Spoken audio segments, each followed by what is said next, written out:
Part 2. The Egg and the Void. I woke inside warmth that wasn't air. Not water either, thicker, like a roux after broth has been whisked in. It filled my mouth, my nose, all the places breath usually lives. Panic lit every wire. I kicked and struck. Something that yielded then pressed me back. Not cruelly, more like it was reminding me. I couldn't go that way. I'm buried. I'm buried alive. Let me out. Please let me out. No dirt under my nails. No wood against my fists.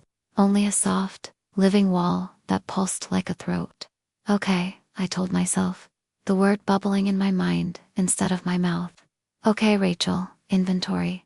I tried to breathe and then remembered. There was nowhere for breath to go. My heart lumbered along anyway, slow and deliberate, as if the body had received a memo. I hadn't.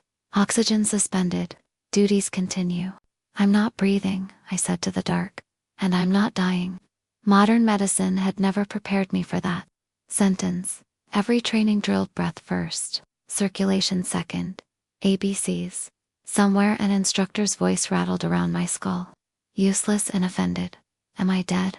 Lab grown. Purgatory with better insulation. The soft wall pulsed against my palms. Not a coffin, not a tank. Something with a heartbeat that wasn't mine or was mine.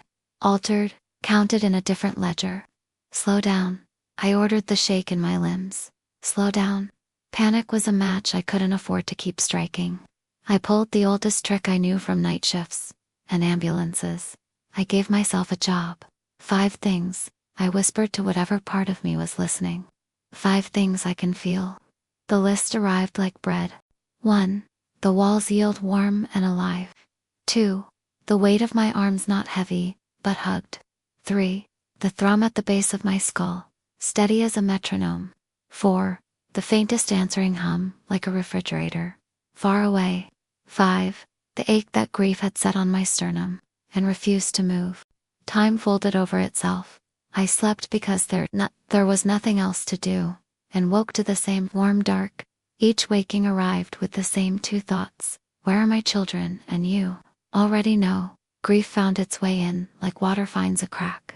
I cried until my ribs ached, and the fluid took my tears as if collecting them for later. Jamie, I said, and waited for an answer I didn't get. Lily, their names battered the inside of my head, until sound fell apart into prayer, then into hum, then into quiet that did not feel like abandonment. Only a kind of exhausted truth.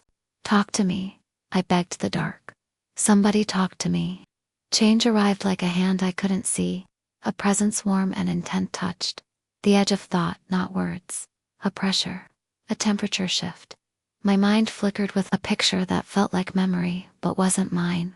A tall, scaled being with copper skin and folded wings knelt beside a luminous egg. Under a lattice of amber light, a palm pressed to a dome. Joy washed through me, pride, hope so clean it made. My throat hurt. Who are you?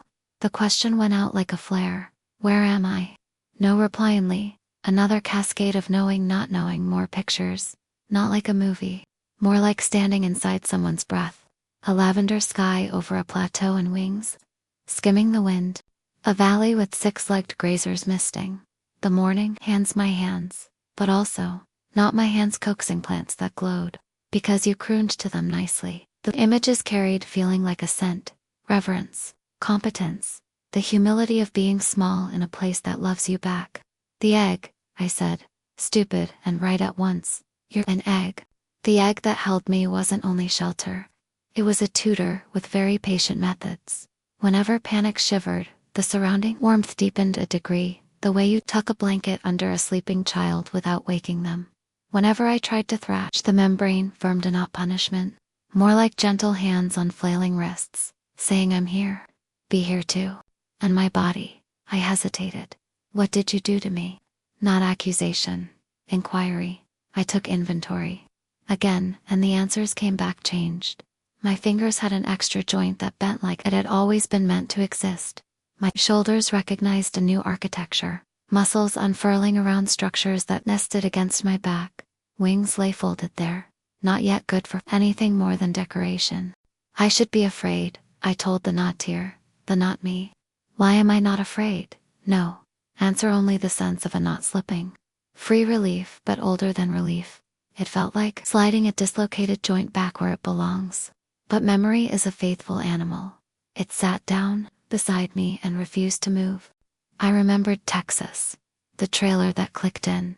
The heat. The twin smells of baby shampoo and old coffee.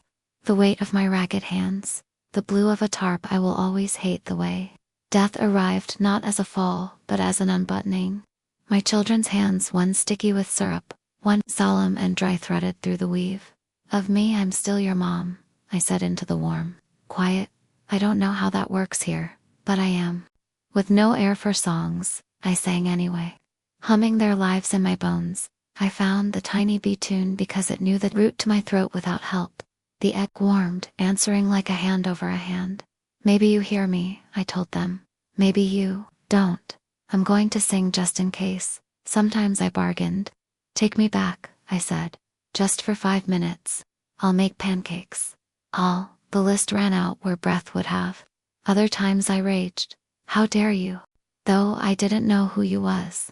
The wall tolerated all of it. Like a therapist with very good boundaries. The presence returned in pulses. Not a ghost. Not a god. A kind of attention that didn't want anything from me except that I be exactly as alive as I was. Are you listening? I asked.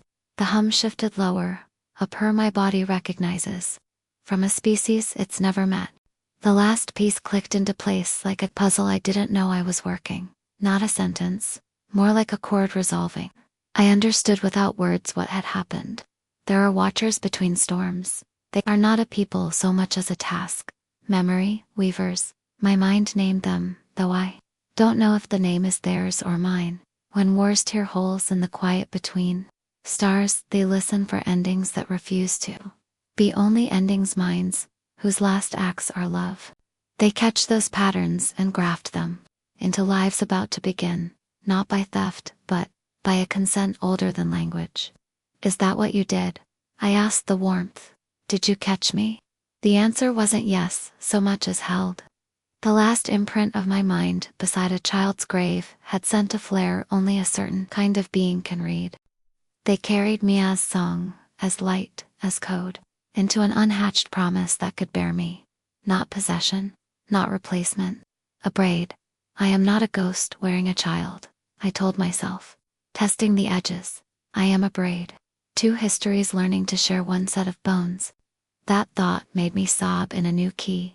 Less drowning, more release, and the egg lowered its hum to the pitch that steadies hands.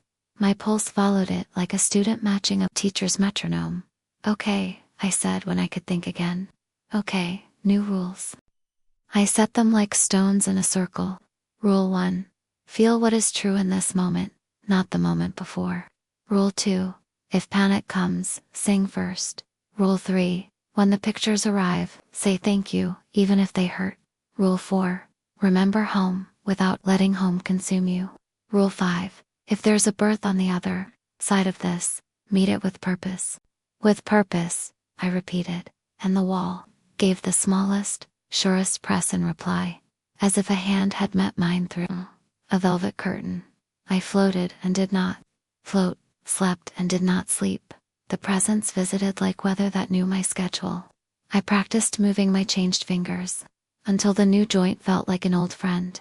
Practiced opening and closing the muscles over my back until the half-formed wings stopped startling me.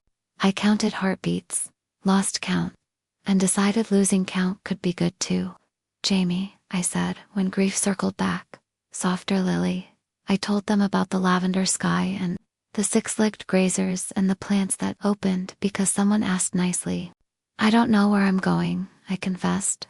But if there's a way to carry you there, I will. The hum deepened, almost like approval, or maybe that was me choosing to hear it that way. Either way, I said into the warmth, into myself, I'm not done living.